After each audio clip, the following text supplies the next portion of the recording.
So you might be somewhere working on this where you don't have paint sets available or painting supplies. So I'm going to show you guys a trick that'll work just as well and get the same effect that I have on this finish sample. Now here you noticed on my heart, I use red and I use orange. We know those are called warm colors. In the background, I wanted that to stand out separately, so I use blue and I use green. Those we know would be cool colors. So I'm going to try for a contrasting effect on this one as well.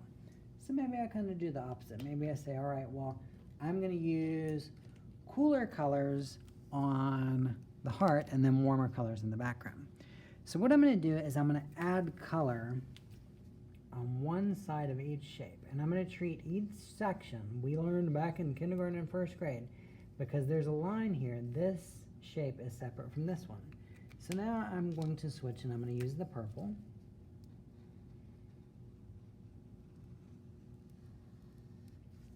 And I'm going to be alternating. And another way to do this is I could skip over the one that'll be purple and go ahead and do this blue-green one.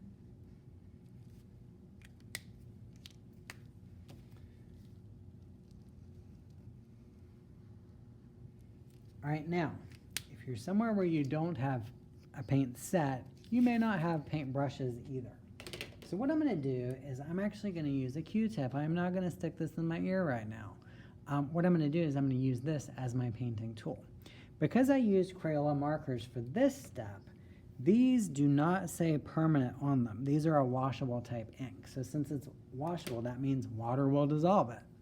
So if I take some water here, I'm going to dip my Q-tip in there, and I'm going to blend the color that I've put on the heart by using the Q-tip as a paintbrush and using the marker as paint. So here you can see it's actually wetting the ink and making it sort of move like paint would move. And I'm bringing it across the shape, and I'm blending it in to the other side. That sounds like it's squeaking. It's getting a little dry, so I'm going to add some more water to it. And yeah, that seems like that's moving a lot better now.